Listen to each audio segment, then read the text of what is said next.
Is Dan and Daygo here? Let's try it out. Let's see if it actually happens. There he is. There's Dan and Daygo. I was about to say it was the ultimate. You remember it was like the old WWE days where they would play the music and someone else would come out. That's why that's what that reminded me of right there. But you know what? I'm glad I'm finally on this program. I'm ready. I'm fired up. So let's get it going, dude. Business is about to pick up, as JR used to say, I think. And I just want to say, for now, I thought it was hilarious. Like, let's do a throwback to what Latinos do: lie, cheat, and steal. So I thought that was hilarious. I said wrestlers. I know. Everyone relax. That's a joke. It's Dan, okay. Eddie Guerrero used to do that stuff. Wasn't there something you wanted to tell Gilbert? Yeah, I do wanted to talk about something right now. Okay. You know, it was very interesting, Frau. In case you're wondering, why you lost this week, it's because Vic's in the inner circle with Alberto and we're not. That's why. Because this weekend, I don't know. I saw some things happening where I was like, oh, all right. There's apparently, Frau, we're not on that cool kids list right there. Like, it's to go hang out and celebrate Gilberto's birthday in some, villa out in Palm Springs or whatever it is. Like, we're not cool. We can't play poker. How would you have celebrated him? There's a criteria to make it. One, you have to know me for 10 years. You're getting closer to that. And then criteria. You have to have a partner. I'm not saying like a lawyer, like an actual person that you fall in love with. Can you do that? Those two things. Keep being my friend, and then find yourself a nice young lady to. Really? Everyone there is a couple? Are you for real? Everybody was a couple, Dan. So can you find somebody and get on Hinge? Frau and I are a partnership, so we're the same thing, dude. Don't you worry. If you wear a wig next year, then I will definitely allow it. Why would he wants? You have to be the woman. He wants me to be freaking Mrs. Doubtfire up in this mother, dude. You hear this? Hey, if you do that, I'll gladly. Hey, make a cake too while you're at it. Burn the kitchen. You have some weirdo dreams over there. So you celebrated yesterday, Dan? Oh yeah. Well, celebrated yesterday. Yeah, I couldn't believe the fact that this stooge, this scumbag, over here just leaving the Compas off the list. But I guess that's cool, dude.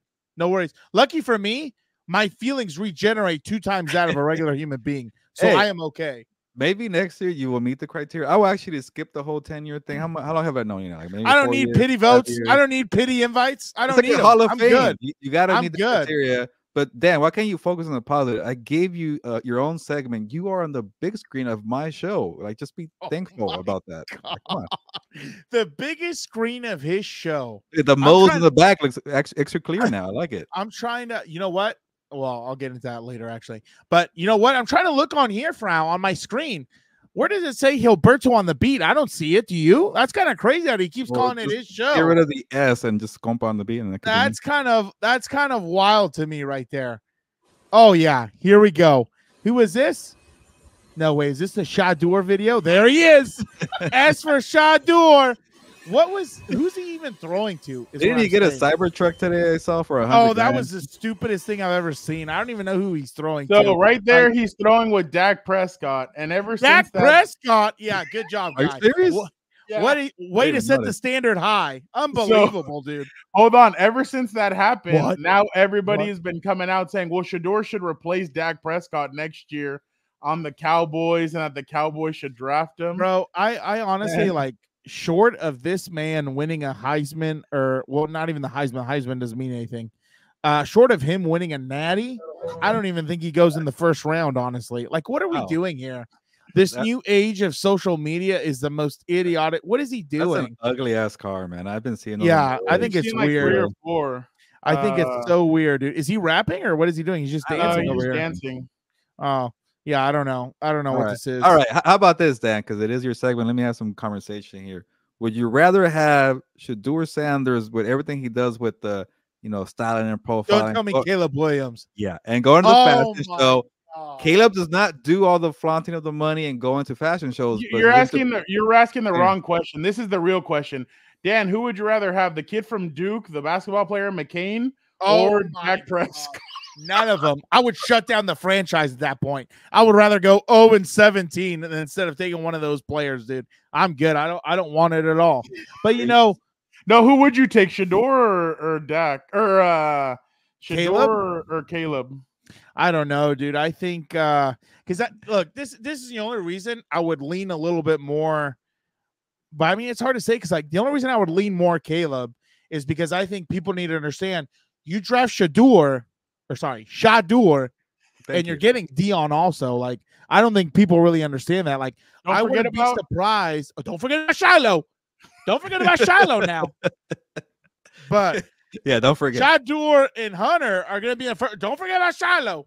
But anyway, I wouldn't be surprised, seriously, just with the amount of connections Dion has in the league and everything, just with the profile that Dion has and everything else. I wouldn't doubt if he, was very one of these hands-on parents with the organization or whatever else, especially with the coaches, the fact, I was talking for Al this the other day, the fact that he's coached him from, Pop Warner essentially to now college, how is Shedeur going to act when Pops isn't the coach, dude? That's a big question also. We were talking about this. He's not going to. He's not. What's his name? Doesn't have a contract after this year. Mike McCarthy. So what is he gonna do? Jerry's gonna get on the phone. He's gonna be like, Dion, are you crazy? Sign again. Are you crazy? And then they get the number 1 pick. You know why that's not gonna work? Number 1 overall. Frau's ready for WWE talent, dude. He's ready to go. He's ready to draw these things up. That would not work at all because number one, Jerry Jones's biggest, mark against them is that he can't handle when the attention's not on him. Do you imagine if Deion Sanders, if Coach Prime was the head coach of the Dallas Cowboys, they wouldn't even know who owned the team at that point. It would all be about Deion Sanders and I guess at that point, Shedeur. Yeah. Hey, he'll get. And they would have to sign Shiloh as an undrafted free agent. Yeah, right. His daddy would take him in the second to make sure he was drafted. Get out of here, dude. We might be the only podcast really talking about the 2025 NFL draft right now. The Cowboys can go 2 for 1. They can go get Shedeur and Travis Hunter. And then in the second, they go get Shiloh. Dreaming. Living on a prayer. That's what these people do. Okay, if you're the Cowboys, who would you rather have, Dion as the head coach or Shedeur as the quarterback? You get one and the other. I don't know what you're talking about. No, I'm good with all that. But wait, Dan, were you watching college basketball over the weekend? Are you struggling for sports? You mentioned Duke right now. I'm like, what the hell are you watching? Yeah, that's social media crap. No, I don't watch any of this garbage. This is what I call downtime for Dan and Daygo because the international. Oh, actually, no, I did watch sports. I watched a beautiful game. Saw Arsenal, Liverpool. Saw United. You're such a hater. Arsenal versus Man City. Oh, my bad. Arsenal, Man City. It doesn't matter. It's not bad. You're garbage, dude. That's a beautiful sport. But anyway, no, actually, I'm excited for Wrestlemania. That's why I wanted to come on and talk about. Okay. Which, by the way, did you see CM Punk on the MMA Hour? I watched part of it, but Fernando also gave me some info right now. Oh, dude, there was some good stuff happening on there. But, this is what I wanted to talk about real quick. Besides, which one? Which I don't even know what that is. Is that a band? Bro. Pro wrestling is just anybody with a Twitter calls themselves a reporter or a journalist or whatever.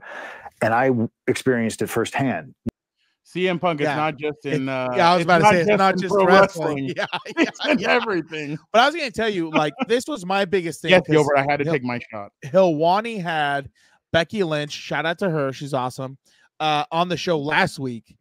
And she was saying some stuff, how it got too personal with, not Rhea, with Mommy.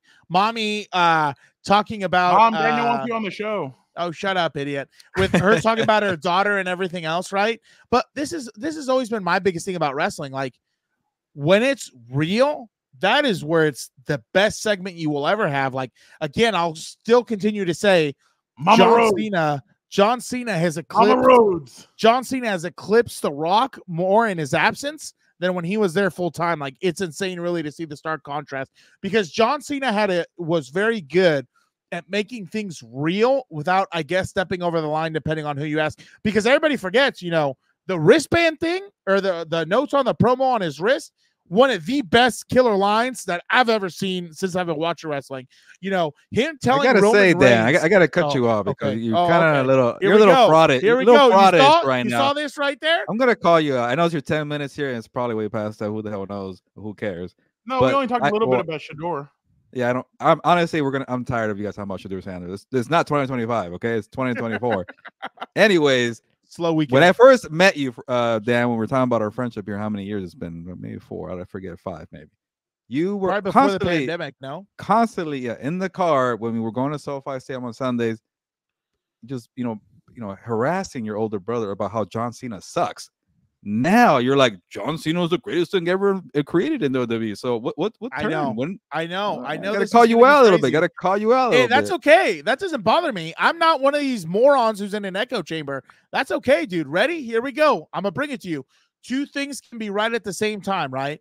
Oh. I think John Cena was overhyped and pushed a little too much. I got annoyed with him a lot. I think he recycled a lot of things just like The Rock and everybody else. But at the same time, right, I still give him a lot of credit because he knew how to cut better promos than The Rock. He knew how to really heat things up.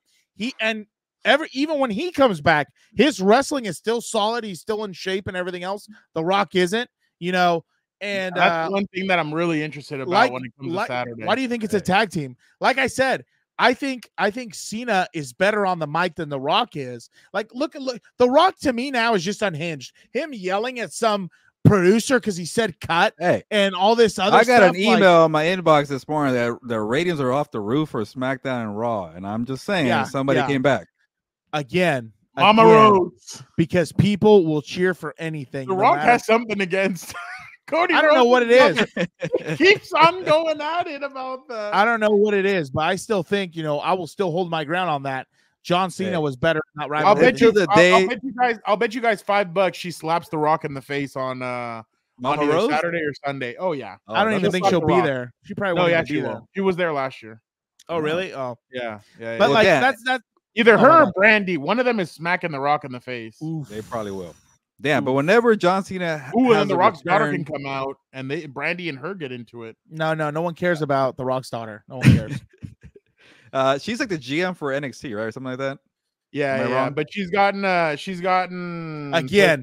It's the year of the Nepo baby. I can't count how many these damn Nepos are all over the place, dude. Yeah, I remember seeing that. I'm like, what the hell is she doing being the GM? But whatever. Going back to what were you going to say about The Rock? She had to shut down her Twitter because all these people were coming at her. The Nepo, it's real. You know what I mean? Like, but anyway, what were you going to say about The Rock? Like, that's just my thing. I understand that he's a draw. I understand he's a draw, but in my mind, we're trying to hang on to something that's not there anymore. It was just like when they bring out The Undertaker, when I was like, bro, come on, like, let this guy ride off into the sunset for the love of God. Like, he was out there in my mind, 5 years too much after, I can't remember which WrestleMania it was, but I was like, the 2 things that I'll never forget. Bray Wyatt one was the one that you thought that remember, everybody thought he was going to retire after the Brock after he lost. He came out against Bray Wyatt. It was a little shaky, and then after that, it was kind of shaky until he had that hip surgery. That really was able to fix him and give him one last run with them. Yeah, the 2 things I'll never forgive WWE for. Number 1, breaking the streak. I was never a fan of that. That should have stood the test of time. Number 2, he actually wanted Bray Wyatt to be the one that broke it. No one should have broken it. Number 2, the thing that they really should have done once in a lifetime was Rock Cena, and I think Cena should have won that one. So to do it twice back to back, and then now it's a title, like I hate all the grab assery and the hand holding. There it is. We're like now we're friends, and let me lift his arm up and let me give him a moment, and Cena and The Rock, they're friends now. Like, that's all garbage to me. Like, all right. We got to move on, but real quick, everything going okay with the job? See, I care about you. Oh, yeah, it's spring break, so, I mean, I got some stuff I got going on. I'm watching some film on the players that are coming back and everything else, so I'm working on that. Obviously, trying to get some stuff cut and everything else, try and post on the page. Because like I said, I try and do all that stuff now because obviously in season, I'm a ghost, dude. You're lucky I even get in to sit down and record and then get out of here, dude. Because I get a little antsy during the season. Like, when is he gonna start cutting promos? I know, shorts again. But because again, in season, like, it's just a different beast. You're like, and like I said, Could I probably do it? Yeah, but I'd probably end up burning myself at both candles, and I'm gonna end up having a stroke at some point. So, oh God, not today, Zerg. Before we bring Vic back in, Dan, who is the quarterback of Colorado? Shedeur Sanders.